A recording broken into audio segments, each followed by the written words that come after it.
beloved Boss Mike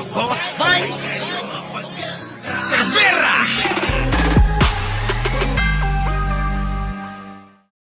O, dito na tayo mga kababayan ko. Dito na tayo. Pangulong Bongbong Marcos. Nagsalita na mga kababayan. Eto na. Gusto nila kong mawala sa pwesto. Kita mo, Sara? Sabi nyo, gusto nyong tuloy-tuloy yung kanyang panunungkulan sa pagiging presidente. Di ba? Tapos eto na mga kababayan ko. Ang Pangulo mismo ang nagsabi, mga kababayan, na na sila ang may gusto na tanggalin ako sa pwesto. Asok! Pangulong Bongbong Marcos. Eto na mga kababayan ko, Eto na. Pasok! Nanindigan si Pangulong Bongbong Marcos na hindi siya masisisi sa korupsyon sa flood control projects. Git ng Pangulo, ang mga nagtuturo raw sa kanya ay namumulitika lang. Nasa ng balitang yan, si Maricel Halili. Kita nyo mga kababayan ko, grabe no? Ang kapal ng muka, hindi na nahiya. Si Sara sabi niya, hanggang pagkatapos ng 2028, si Pangulong Bongbong Marcos pa rin ang presidente. Wala naman tayong tinatago. Tiwala si Pangulong Bongbong Marcos na hindi siya mauugnay sa anumang katiwalian sa flood control projects. Siyempre, wala namang talagang pagnanakaw na ginagawa si Pangulo eh. Di ba? Sandali lang ka mo. Maghintay. Di ba? Kung may mag-uugnay man sa kanya, pamumulitika lang daw ito. I know that there are several, the opposition would love to bring me into this, to include me in all of this. Isama, ikonekta. Kita nyo mga kababayan ko, gusto talaga. Ito nga yung mga kababayan, saan kayo nakakita? Si Pangulong Bongbong ang nambulgar, tapos mga kababayan, sa binulgar ni Pangulo, gusto nila isama. Grabe yung naratibo nila, di ba? Grabe yung naratibo. Ang galing na naman ng bagong propaganda. Sabi ko sa inyo nung nakaraan, di ba? Propaganda nila yan. But that's politics. Gusto nila akong tanggalin. Yan. Kita nyo? Gusto nila talagang tanggalin si Pangulo. Dito, mga kababayan, Dito! Sa pagiging presidente niya, sa pangunguna ni Sara. Kasi nga ho, mga kababayan, maniwala kayo. Si Sara naghanda na. Sabi ko kanina, di ba? Si Sara naghanda na ng kanyang mga isusuot sa Malacanang.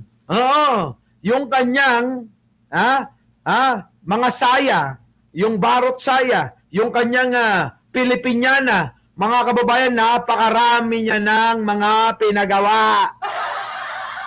Di ba? Tapos ngayon, mga kababayan, hindi natuloy. Ayan, sorry. Magsuot ka na lang ng polo shirt. Para hindi halata yung girdle. Iniit din ng Pangulo na hindi nila iniimpluwensyahan ang investigasyon sa katiwalian. Kaya raw binuo ang ICI. Matatanda ang sinabi noon ni VP Sara na tatawid sa Malacanang ang issue sa korupsyon. Kita nyo mga kababayan, nambibintang talaga eh. Bintang lang ng bintang, tatawid sa Malacanang. Nasaan? Wala ka nga maipakitang ebidensya. Sabi ko na nga mga kababayan, sa totoo lang, kung si Sara, mga kababayan, naging lalaki, wala silang pagkakaiba ni Magalong eh. Parang si Magalong lang, puro chismis lang yung dala. Walang ebidensya. Biruin ninyo mga kababayan, hindi niya masabi kung sino yung mga involved sa rock netting. Yun naman pala mga kababayan, ang involved daw, di umano sa rock netting, ay si Pulong at yung pong kongresista diyan po sa may Benguet. Sino? Yung Yap, Congressman Yap daw, mga kababayan ko. Bakit hindi mo masabi-sabi yan? Di ba, Magalong? Puro lang kayo bintang eh. Puro lang kayo ngaw-ngaw. Di ba, parang si Sara. Ganyan. Ulitin ko lang. Pag naging lalaki si Sara, Kamukha niya si Magalong, ha?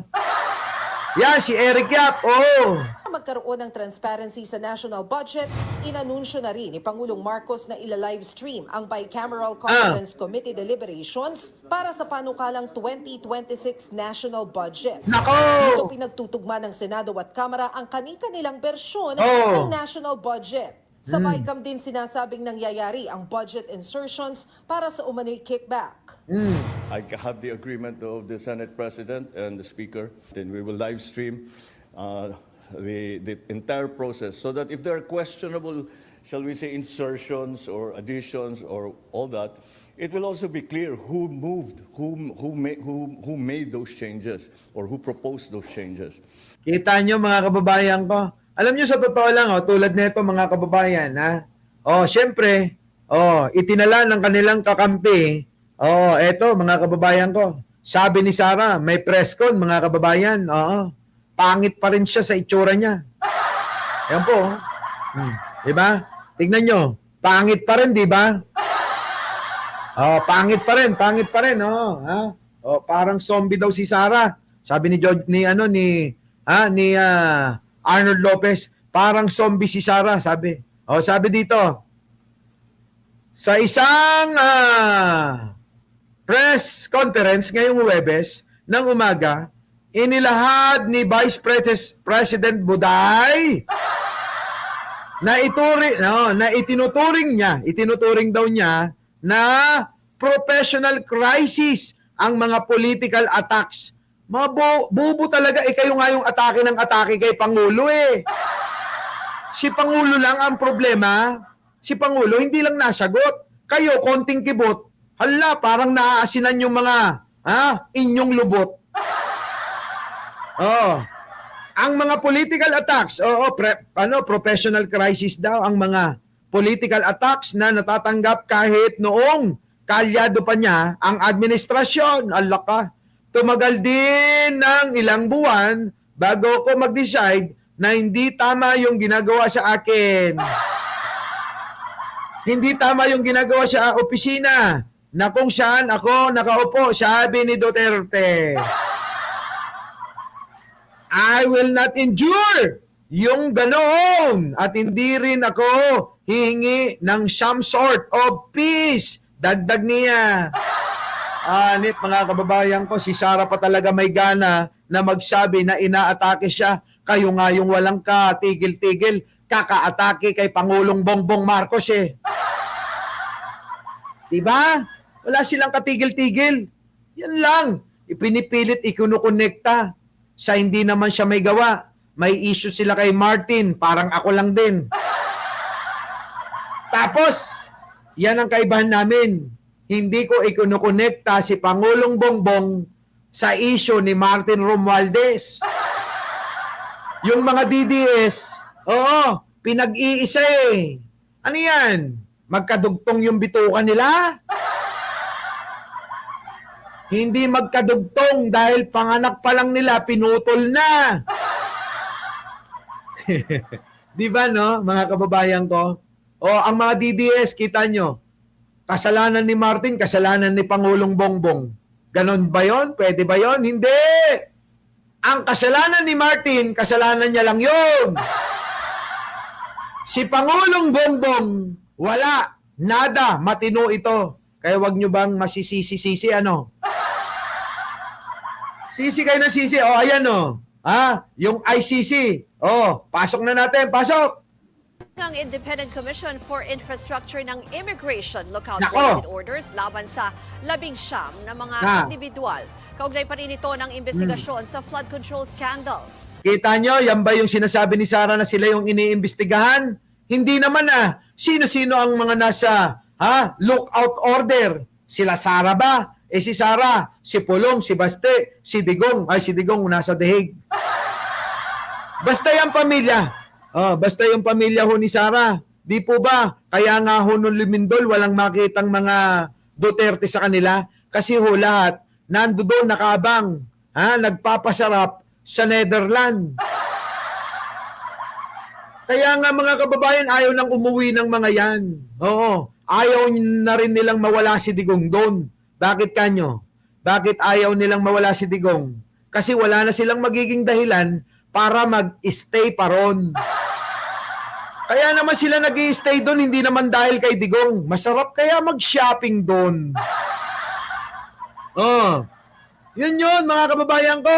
Oh, biruin nyo, nagka-bagyo, nagkalindol, walang mga Duterte sa Davao City. Nauna pa si Pangulong Bongbong Marcos na dumating eh. Ulitin ko lang.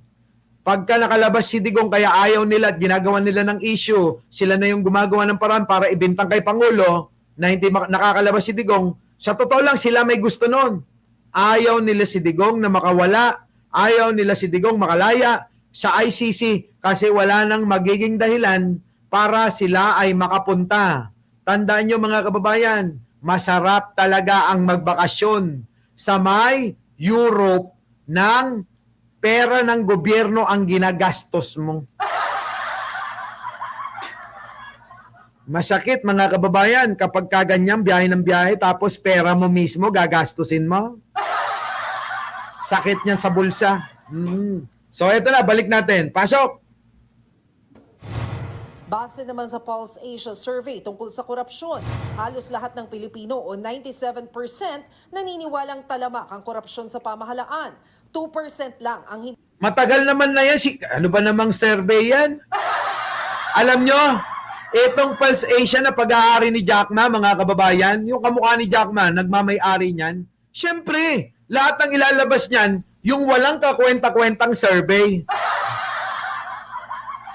Alam nyo, dapat ang sinasurvey ninyo, yung bang nung panahon ni Cory hanggang ngayon, o kaya yung parehas na lang nila ni Digong.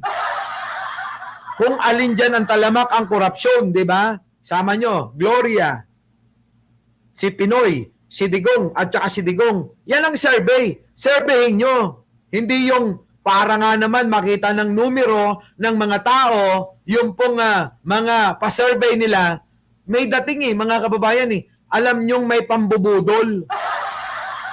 Tindi, no? Mga kababayan, antindi talaga. Bangklase. Bangklase yan, no? Tingnan nyo, mga kababayan, no? Di ba? Dito na tayo. Tapos itong i-expose ng Pangulo. Credit is given the role projects. Matapos yun, Dave Gomez papanagot. Ayon naman kay Communications Secretary Dave Gomez, ang importante ngayon, gumugulong na ang investigasyon sa flood control projects. Correct. Matapos itong i-expose ng Pangulo. Hello. Credit is given the President. What is important at this point to understand, the wheels of justice are now turning. I said marami nang nangyari at marami pang mangyayari. Nagbabalita mula sa frontline. Kita nyo, mga kababayan ko. Anyway, mga kababayan, alam nyo, bitin pa talaga ako kahit na ganito yung aking boses, mga kababayan ko. Marami pa akong tatalakayin, sa totoo lang Oo, yung mga diskaya, nagmamalaki. Mga kababayan, delikado na ho talaga Tumatanggi na yung mga diskaya na makipag-cooperate sa ICI, napapahamak sila. Oo. So muli mga kabayan, maraming salamat po sa inyong lahat. Ako po ang inyong lingkod, Mike Cervera po, lagi nagsasabing, mahalin natin ang ating kapwa, pagdasal po natin lagi ang ating bansa. Maraming salamat po. Our beloved Boss Mike Cervera.